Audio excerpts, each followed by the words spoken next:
because if you're attempting to have Ms. Love explain this, even though counsel shouldn't inject themselves as a witness, I understand that, but I do believe that there is some that this references conversations that are in an affidavit that you may be able to use to further examine the witness. That does not comport with the question, did you send a communication? That's my point. I don't care what the affidavit said. Okay, but what did you send a communication? That was the question. Who said that, Ms. Love? Yes. That is a quote. And I know we go by court reporter, but that is the quote online from the trial. In addition to that, Okay, well, flush out did you send a communication? Right. That is not the spoken word. Send a communication is email, a letter, text message.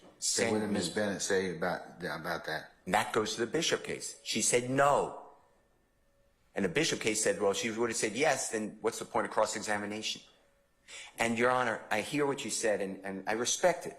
And you said it multiple times. Look, the jurors are going to be told that the lawyer's questions are not evidence.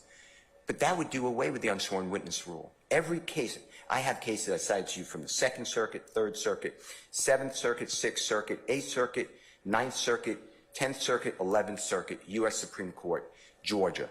Every one of them say the lawyer can't inject their personal knowledge as if they are vouching for it. And that's what Ms. Love did. It doesn't matter that you can tell the jurors that the questions of the lawyers are not to be used as evidence. The answer is that Ms. Love deliberately, intentionally, knowingly, and voluntarily injected herself to make her credibility as a prosecutor. We value prosecutors.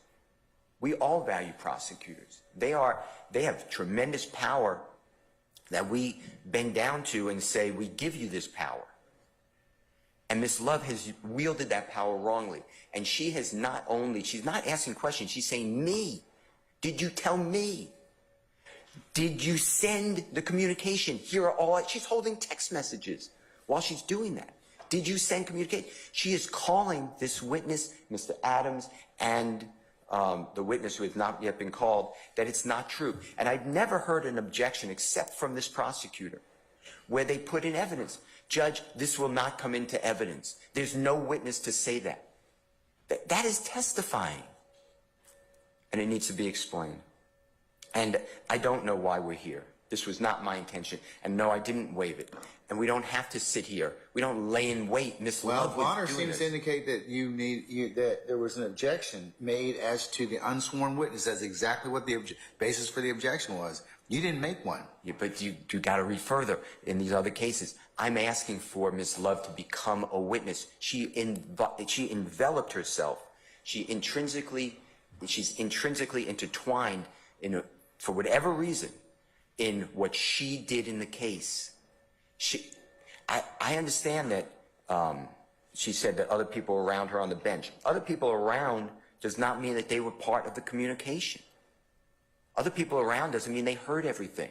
The telephone calls that Ms. Love had, we don't accept that it was on a speakerphone with someone else there. She's texting the woman on New Year's, telling her what a great mother she is. What a symbol, I'm not quoting now, but a symbol of the community she is. These are inappropriate. And lawyers aren't supposed to make lawyers the object of the trial.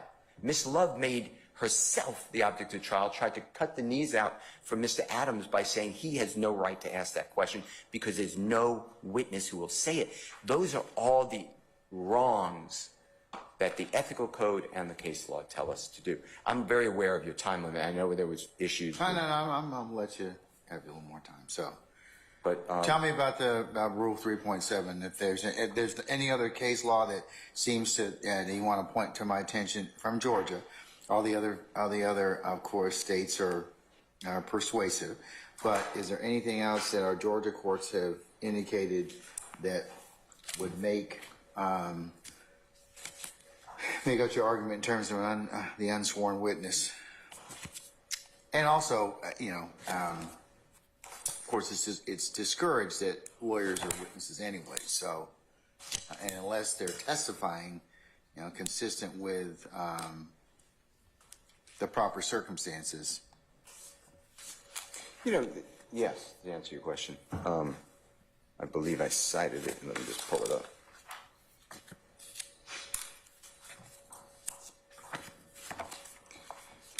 It is a case, I believe, that the Honorable Bruce Harvey did. To quote Bruce Harvey, when cases were cases, 1985. Is that when we had paper advance sheets? Yeah. Okay, all right. It's actually before my time, and I don't mean that to Mr. Harvey. It's Castell, C-A-S-T-E-L-L versus Kemp. C-A-S-T-E-L-L versus Kemp. It's 254 Georgia, 556.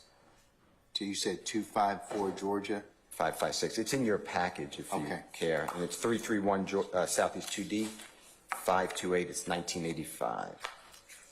And if you look at the left-hand side of the copy I've given this honorable court in the parties, you will see counsel, the Honorable Bruce Harvey.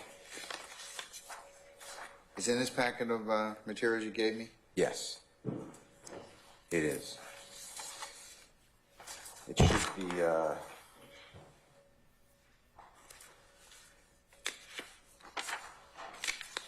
this case, it should be.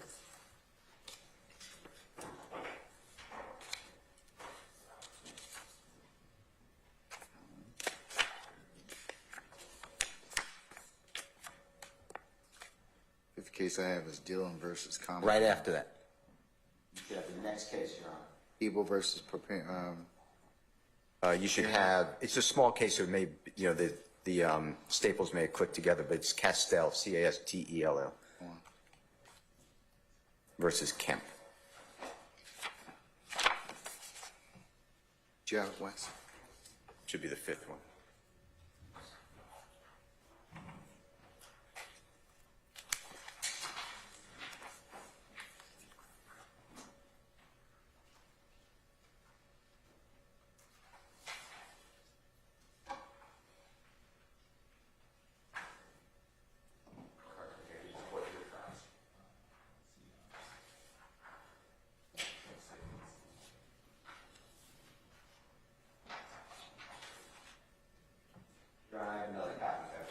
Yes, sir, you may.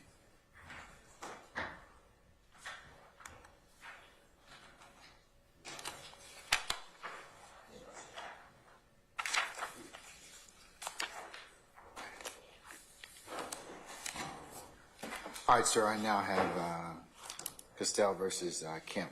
So on the second page, the left-hand side, Yes, sir. the 12th line in the center, the roles of an advocate and of a witness are inconsistent. The function of an advocate is to advance or argue the case of another, while that of a witness is to state facts objectively. And then cite State Bar of Georgia's Code of Responsibility, Ethical Code 5-9, 1983. Furthermore, where the question arises, doubts should be resolved in favor of the lawyer testifying and against his continuing as an advocate. And that, again, cites to the Ethical Code. And then on the right-hand side, the second full paragraph, the rules of the Code of Professional Responsibility do have the effect of law. Although only couched in aspirational terms, these rules cannot be ignored if we are to maintain integrity and credibility of our judicial process. So I believe that that shows that the ethical code is in play here when a prosecutor does what Prosecutor Love did. And it's worse when it's a prosecutor. All these cases I cited to the court, they all say when you're talking about a prosecutor becoming a witness, it is triggering rights of the accused, as opposed to other lawyers where you might just say what the lawyer says is not evidence. Here, the prosecutor has to be looking out for the rights of everybody. That's why there's Brady obligations. And in this case, Ms. Love just went way over the top and injected herself. Your Honor, the United States versus Hosford, Hosford, which should be the first case against Honorable Court and the parties, which is 782F period 2D 936. It's 11th Circuit, 1986. In that case, the AUSA, his name is McGee, MC capital GED, did not formally appear as a witness, but he was cross-examined, and he was doing cross-examination, and he was involved in the facts of the case, like Miss Love. And on page 3 of 5, the 11th Circuit goes through a 4-part analysis, but on the right-hand side,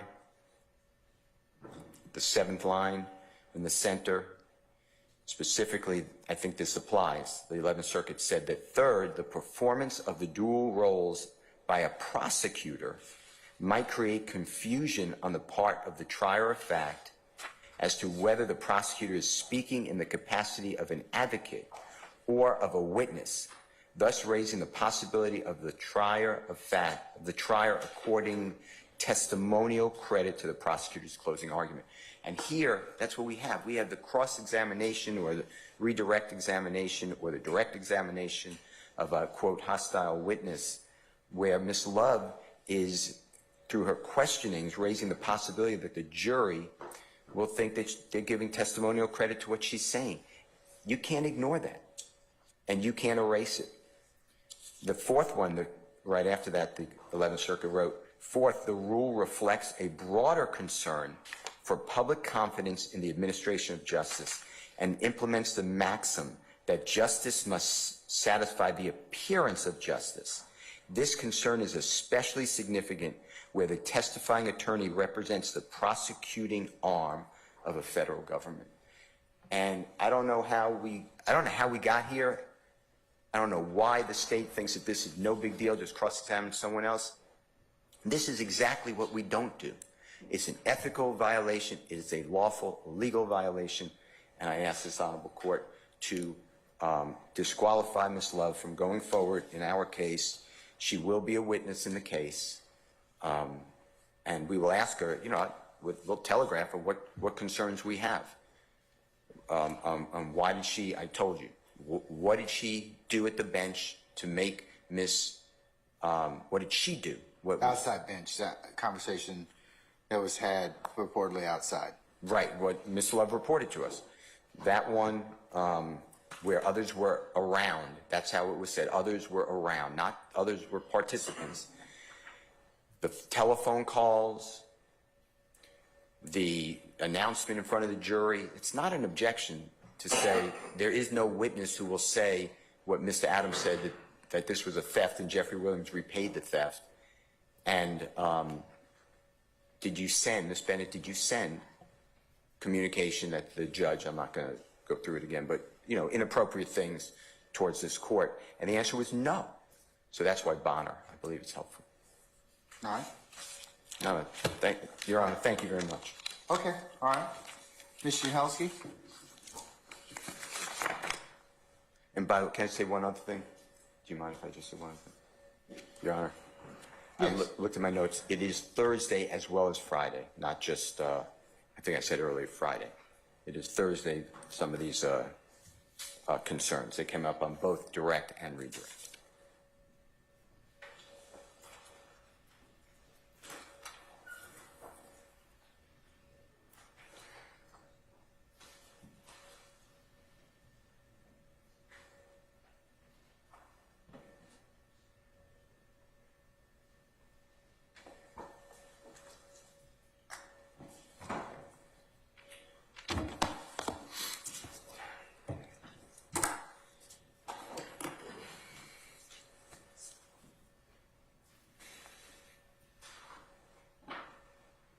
All right, Mr. Juhelski, go right Yes, ahead. Your Honor. Right. Let's start with 3.7.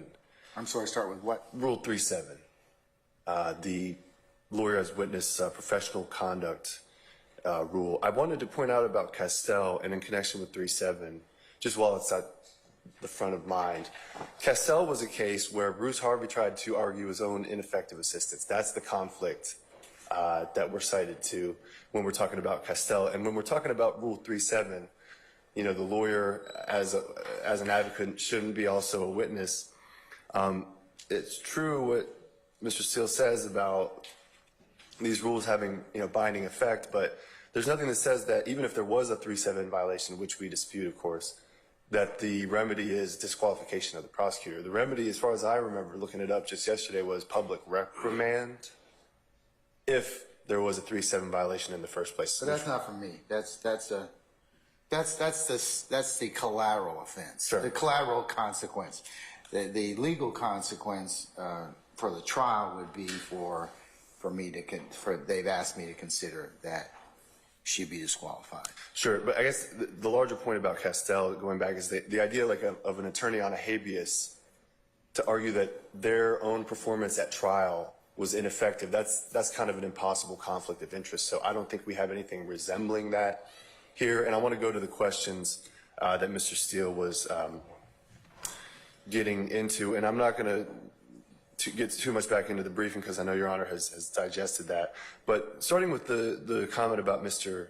Adams's question about Buck or whatever that was.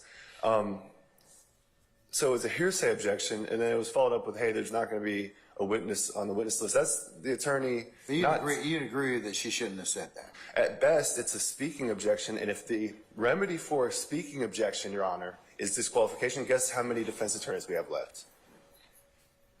You see what I'm saying? So at best, it's a speaking objection, and that's improper, but it's not the lawyer testifying. Again, the jury is presumed to follow the judge's instructions. The judge has, in this case, and will continue to advise the jury that what the lawyers say is not evidence. And in that connection, Your Honor, I want to point to one of the cases. I'm not going to belabor it, but Palmer v. State, and this is on page 4 of the state's brief. It's a Georgia Supreme Court case. It's 236 Georgia 507 at 507 and 508. There they approved of a jury instruction, and I will concede that it was a curative in that case, but it says that the instruction said that anything a prosecutor might say while asking questions on cross-examination was not evidence. So even if you think that was an improper speaking objection, which is not the first one we've seen, the remedy is not disqualification, which, as Your Honor is aware, is a radical remedy.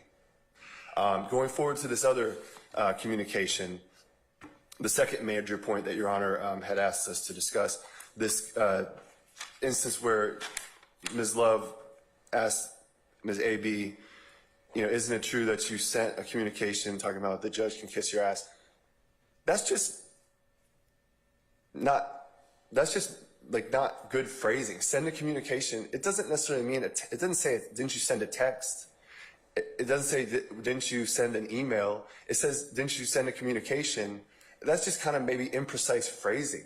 The remedy for imprecise phrasing is not disqualification either. And if you listen to the rest of that question, Ms. Love went on right after that, really kind of interrupting herself, and clarified and said, did you tell anyone at the DA office that the judge could kiss your ass? Did you tell anyone that?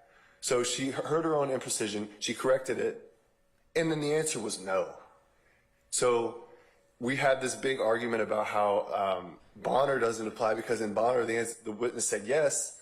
Oh no, well in this case the witness said no. It's a question. But how are they going to impeach her on it? However they want. They can cross-examine her. They have the text, every single text that anybody had with Bennett. Those speak for themselves. They can cross.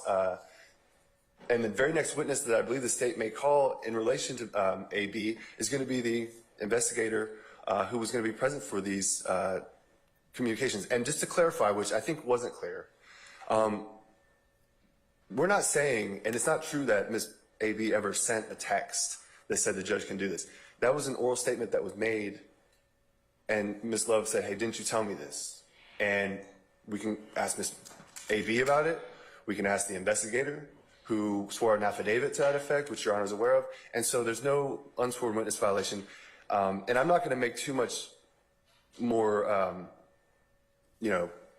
fodder of the Rule 3-7 stuff and the idea of like preserving objections, because it's true what Mr. Steele says. That is an appellate doctrine, and if you don't object to it, you waive it. The contemporaneous objection rule says if you don't object by the time the next question comes, you've waived it for appellate review, and that plain error and stuff, all that still applies for an appellate matter. I just wanted to point out that sort of artful practice that you see here is a little bit concerning, especially when you look at the sort of injection that happened with Mr. A.B. when it comes to lawyers asserting potentially facts not in evidence, becoming part of the evidence. Again, if disqualification were the remedy here for what is alleged, and we're not even conceding that the allegations are true, but if disqualification were the remedy, where's the Georgia case that says that? And if indeed that was the remedy, again, like bye-bye defense lawyers, because Your Honor's been aware of this going on both sides. We have we have permission to lead a witness. Okay, that's proper under Brown. When you're asking a leading question, it's always going to presuppose some sort of desired response. That's just the textbook way that works. The fact that we have communications with the state's witness prior to that state's witness testimony, and that somehow is being made into a disqualification grounds, that's just prepping a witness. That's just trial practice. You can't avoid that. You're going to have to communicate with your witnesses to get them up on the stand, especially difficult witnesses in high-profile cases. So, again, what the lawyers say is not evidence. The jury know that, and they're going to be told that, and they're going to follow that. Okay, let's assume I believe that, or that assertion based on the text messages that at least we're in states 34 alpha.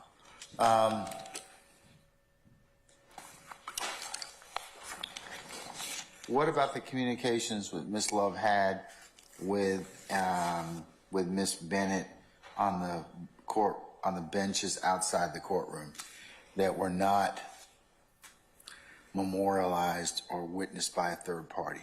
I don't believe that any such communications exist. Ms. Bennett said nobody was nearby. That's her answer. But that's not necessarily what reflects the truth. You don't believe that's a problem? I mean, how is the defense or anybody else going to test that? Then you are being asked to look at the credibility of lawyer versus witness, because you don't have a third party. Well, that's what Ms. Bennett says, that there's no third party. That doesn't mean we don't have a third party. Was there a third party present? I believe. During all of the conversation? As a matter of protocol for these conversations, I believe there's going to have to be an investigator or a victim witness advocate. I believe Lieutenant, I'm not going to speak to it. I wasn't there. But as a matter of protocol, you get in a lot of trouble if you don't do that. So if we have investigators present when we're dealing with our witnesses, and just because Ms. A.B. said no, there weren't people nearby, Okay, well, I'm just, look, they're asking me for a draconian, remedy, Sure. which is, Indeed. Hey, look, she being Ms. Love, purportedly had conversations with Ms. Bennett, and nobody else was present. That's what Ms. Bennett seems to have indicated. So are you telling me that, if need be, the defense can cross-examine or has the ability to call, if appropriate, the third parties that may have been present, victim advocate or the investigator? On information and belief, yes, I believe that will be possible. They were present the entire time? Yeah, of Ms. Love's conversation? Other than when she said, we're going to leave. I'm going to leave because you're making me angry. Other than the, kind of texts about this or that administrative detail, like, Happy New Year or whatever it is, these collateral matters, yeah, I believe there would have had to have been an investigator present for any of these. Had to have been, or there was? Because, look, if you don't know, you don't know. But, that's kind of Mr. Steele's point. Because if you're going to represent to me as an officer of the court, yeah. We had, despite the fact of what she may have said, Judge, we had somebody that was there the entirety of the time, or can refute or rebut that assertion. That's the assertion right now. That's what I kind of want to get some clarity on. So if you want to, just let me know before you commit to that. I know what your assumption is and practice is, but I want to know whether or not she being Miss Love had conversations that were witnessed by some particular member of your team that would refute or otherwise not make this an issue, because it's an issue only because there's no way I can test if that truly was a conversation. There's no way as the cross-examiner I can test whether or not that third party was this witness is telling me what really happened.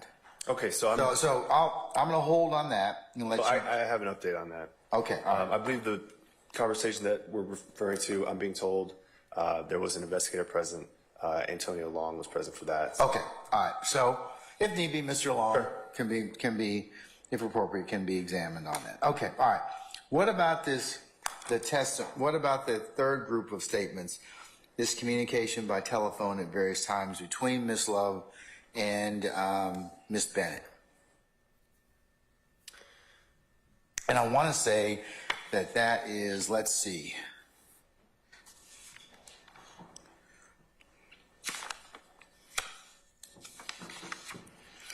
And you all might be able to help me out with that. Which one of the state's exhibits, 33, 34, or 35, are the ones that there's the assertions of that Miss Love is having a conversation with Miss Bennett? Can one of y'all tell me? So the text conversations that have occurred between anybody and Miss Bennett, anyone in the DA with Miss Bennett, those the court has, all the parties have all those. Those are 33, 34, and 35 alpha. I believe so. All right, but I want to know which ones of these conversations are the conversations purportedly that Miss Love had with Miss Bennett. Because some of them are just talking about the son having and getting a job or helping the son get a job. Some of them are just pleasantries of the greetings of the season. Yeah. I mean, I'm not concerned about those. I'm more concerned about about anything that may have been said that maybe wasn't witnessed, that might be problematic. That's what I'm trying to look at this time. Well, I mean, from my understanding, the text messages largely occur between Lieutenant Hamilton and either Miss A.B. through her son's phone or her direct phone. Again, when you're talking about conversations about, coming to court, just pleasantries and stuff like that, I'm not aware of any conversation that happened that was of substance that wouldn't have been witnessed by an investigator or some other advocate per protocol. I mean, the universe of all the potential things that could have been said. I mean, I'm not really in a position to represent like what may or may not have happened over the phone, but there's not going to be anything substantial as far as any oral statements that wouldn't be covered by this investigative protocol. And again, these texts, they've been turned over. They speak for themselves. Miss A.B. can be cross-examined on any of this stuff, including the oral statements. I understand the court's concern. Kind of shifted on to you, Mr. Yahowski, and your team in regards to, because Mr. Steele has said, okay, listen, that's why, maybe what I need to do is I need to let you all take a look at 33, 34, and 35 alpha, and parse out for me, because as they were sent to all councils a couple days ago, some were conversations had with two of your investigators, one of them being Investigator Long, Chief Investigator Long. The other one was with, I want to say, Investigator Hamilton, and then the other one was reportedly with Miss Love. So there's 3 sets, I think, of text messages. That's kind of what I need you to kind of look at. I need you to look at this last set of communication at various times of who within those particular exhibits had text message conversations. The one I'm focusing upon at this point in time is of course Miss Love. So let me just recess about 10 minutes and let you all kind of look at that. That's kind of what I want to address. I just want to make sure that I've gotten it correct. Okay. That's fine. Thank you. Okay. All right. So we're going to be in recess 10 minutes. All right.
Can we ask somebody to come back in, please?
Excuse me.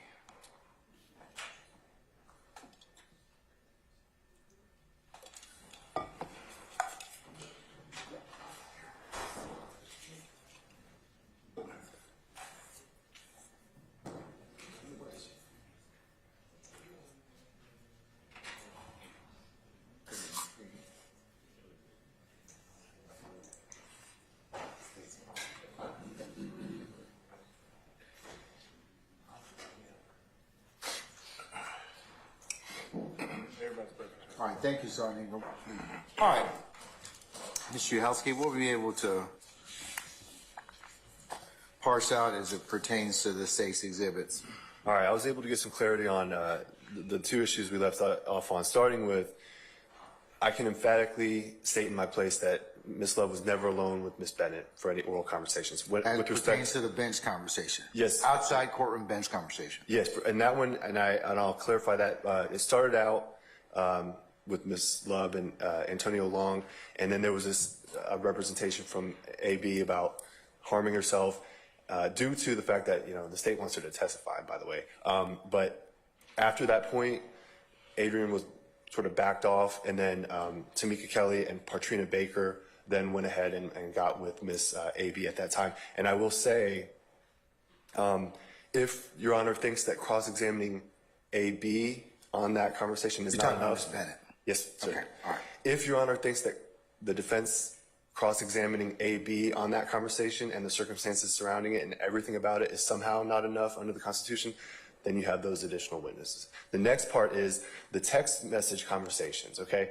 I wouldn't even call them conversations, but they're contained. Okay, let's the first, Grant, tell me which text message conversations, because I want to say there's 32, 33, and 34 alpha. Is that correct? Yeah, 35 alpha. Oh, and 35, is it started at 33 or 32? You all have them, so I don't, so. Well, the ones that pertain to Ms. Love's conversations, the text communications, are 35 alpha. Okay, so let's take a look at those. And so when you do take a look at those, and I'm looking at them now, I'll just characterize them. They're sort of pleasantries. How are you doing? Good morning, etc. I mean, we can take a look at every word of them. And like I said, they speak for themselves. And and let again, me take a look at 35 yes, sir. alpha. And the approach. Yes, you may. Thank you. I'll give Your Honor some time to look at those, but I'll be ready to continue at the court's pleasure.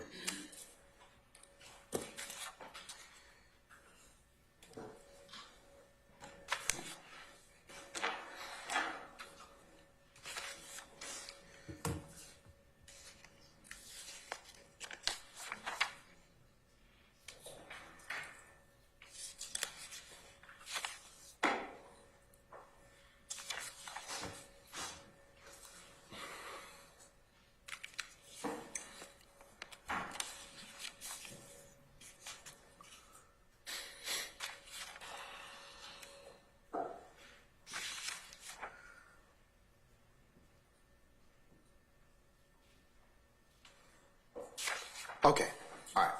So what I would say about those text messages, Your Honor, as you look at them, they're pleasantries, they're administrative, they're collateral, and the larger point, one of the larger points, is that these are just text messages that Ms. Love sent to AB as part of, we want you to testify, we're, using you in the case. For the most part, AB doesn't really say anything except for those two instances, and those are administrative responses in the first place. And even more than that, the idea that a prosecutor texting a witness about coming in to testify and how are you doing and all this other stuff, that's just text messages that occurred between Ms. Love and AB. That's not unsworn testimony. And when it comes to the ability of the defense and the right of the defense to impeach on matters like that, Your Honor, I want to point you emphatically to Scott v. State. Okay, that's a 2020 Georgia Supreme Court decision, 309 Georgia 764, and again, that's 309 Georgia 764 at 770. And it says as follows. Under OCGA 24-6-621, a witness may be impeached by disproving the facts testified to by the witness. But this statutory provision does not provide a party with an unlimited ability to impeach a witness by contradiction. To use an example of something that did come out maybe in testimony, isn't it true you were late to the meeting? Okay, yes, no, it doesn't matter what the answer is, it's collateral.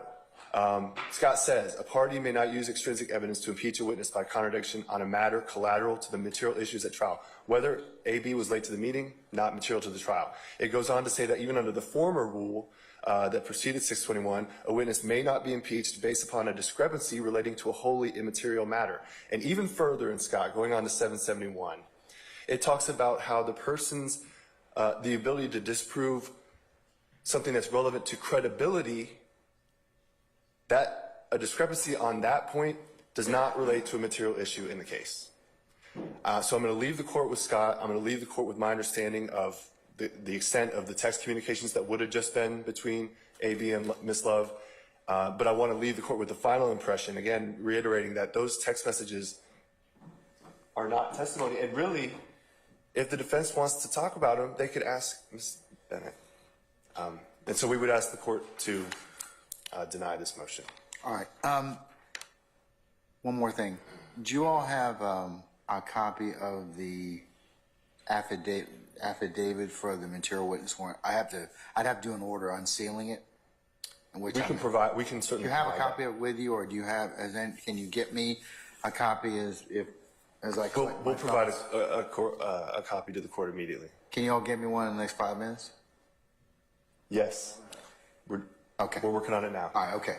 All right. So I want to take a look at it. Yes, sir. And I may, depending upon what it says, make some other additional findings. Okay. All right. Thank you, Your Honor. So I'm just going to recess in place.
up for a sec, please. It's too loud.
Why don't you come to the podium? Yeah. Thank you.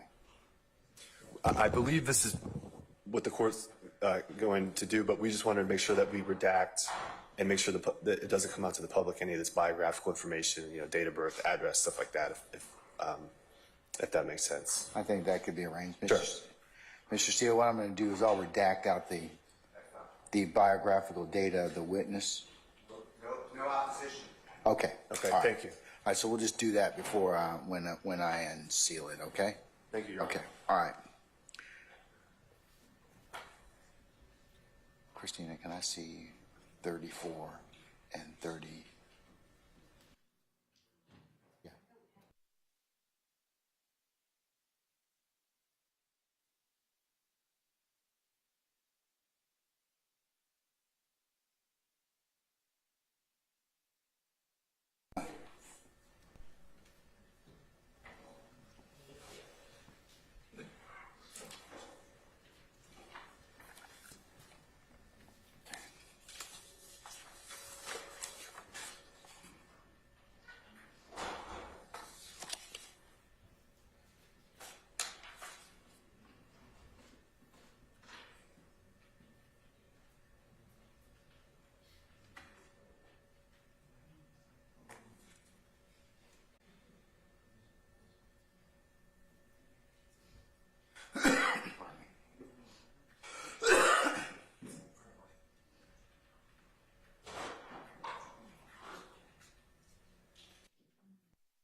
in a position to give you my thoughts on ruling on this particular issue. The court has considered the issues framed in the defendant Williams' motion to enforce the disqualification of Prosecutor Love. And to that end, I've considered what has been pled in Mr. Williams' motion. I've also considered the state's response to defendant motions, defendant Jeffery Williams' April 1st, 2024 motion to disqualify. I've also considered the arguments of counsel.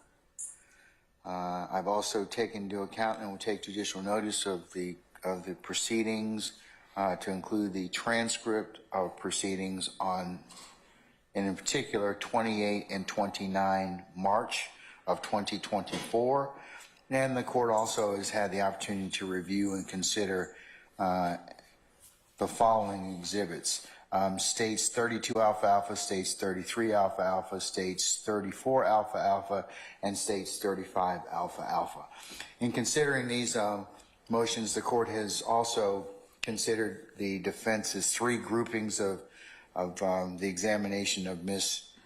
Bennett as it pertains to their assertion that Ms. Love has inserted herself and become an unofficial witness. In regards to this, I have also considered and will consider for purposes of the motion the statements that were made in court on the 28th and 29th of March, even though video was shown to the court.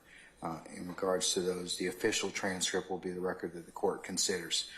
I've also considered the communications between Ms. Bennett, the witness, and purported to be Ms. Love and other members of the staff of the district attorney's office. And then third group of consideration is the communication by telephone at various times between Ms. Love and Ms. Bennett in states 35 alpha alpha.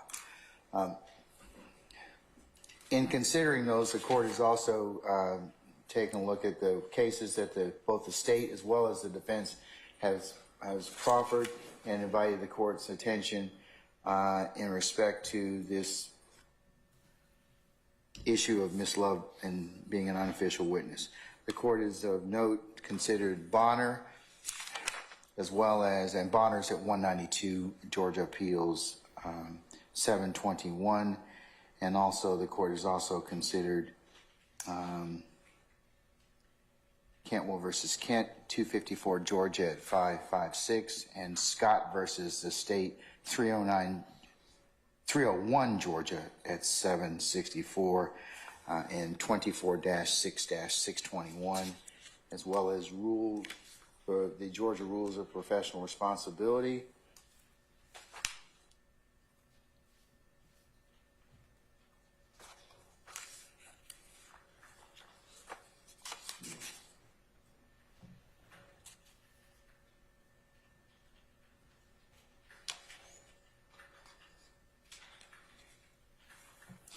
Uh, 3.7.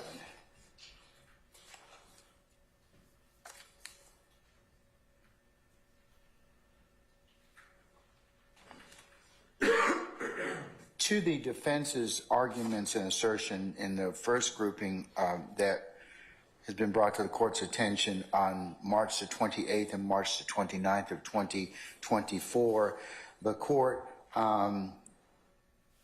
has heard some concerns from Mr. Steele saying that those conversations could not be challenged by any other examination than Ms. Love, and has thus asked the court to disqualify her. The court has considered that particular request, and in regards to the colloquy that is had between Ms. Love and Ms.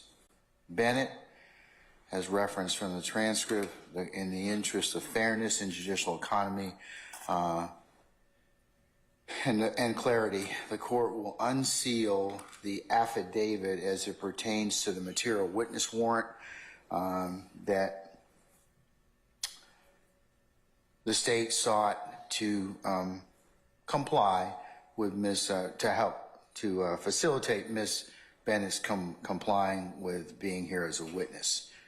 I will make that available immediately. I will do two things. I will sign an order unsealing that particular affidavit. I will also block out the proprietary information as it relates to Ms. Bennett from that, but Mr. Steele and Mr. Uhelski, I will make the balance of the affidavit in its entirety available, and I believe that that will also provide you with information as to others that may satisfy your concerns in respect to that issue. The second area of communications from the courtroom bench outside the courtroom as it pertains to Ms. Love, I believe that Mr. Uhelski is proffered and stayed in his place, that Chief Investigator Long would be the person, as well as the two victim advocates that can provide information in respect to any communications that may need to be tested or heard of during that particular period as it relates to that issue. And then thirdly, the communications by telephone at various times in states 35 Alpha as it relates to Ms. Love and her witness, Ms. Bennett. The court in reviewing those doesn't find anything that would be other than the one advocate's attempts to seek scheduling and pleasantries with the witness. And for those reasons, and applying Bonner and the other cases that the court has cited for purposes of this analysis, I'm going to deny the defense's motion to disqualify Ms. Love. I will also, though, as a caveat to all counsel, just invite you all to just be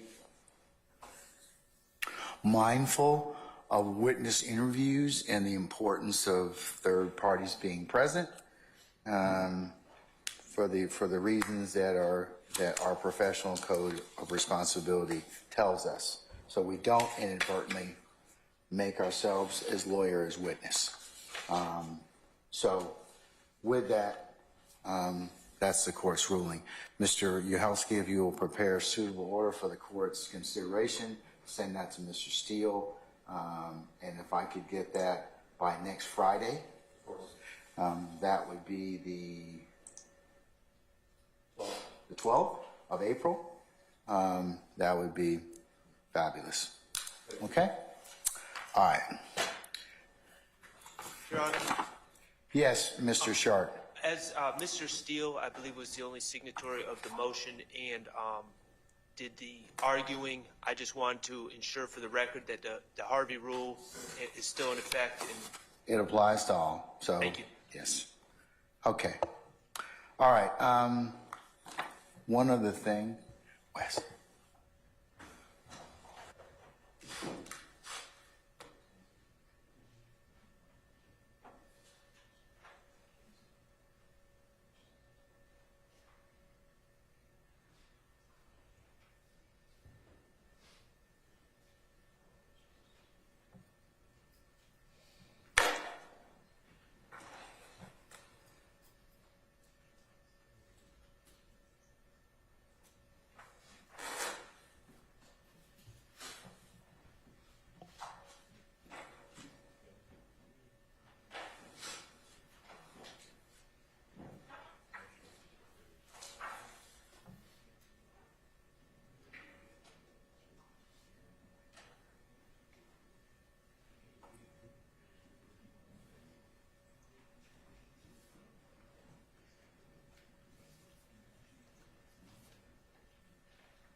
Okay, all right.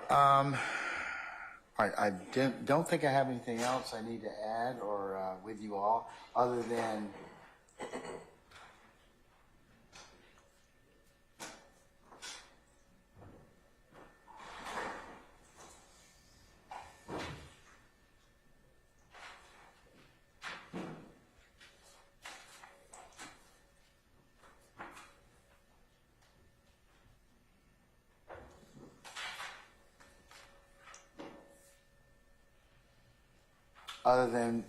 we'll be back in session at 8:45 on Monday morning.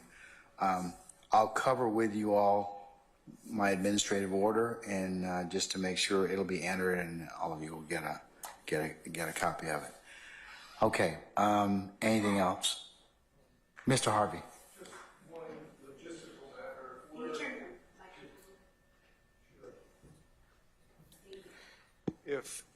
One logistical matter, if we are to be here pursuant to your 8:45 requests, we need a current order to get us in before 8:30 so we can be here, be ready to go per your 8:45 requirements. If your staff can prepare us an order allowing us to get in before 8:30, we would appreciate it. Mr. Harvey, I will take care of that momentarily, okay? All right? Okay? Anything else? All right, if not, I'll see you all for 8:45 on Monday morning, the 8th, and our jurors will be present, and we'll take up that, because I believe I told them to be here for 9 o'clock. So we'll whenever they all get here, that'll give us some time to cover any other ministerial that we have to cover. All right, I notice you all have, Ms. Love has turned it over to you all from the evidence that she and the state are wishing to proceed with, consistent with my orders. So unless there's anything else, I'll see you all on Monday, okay? All right, we're in recess.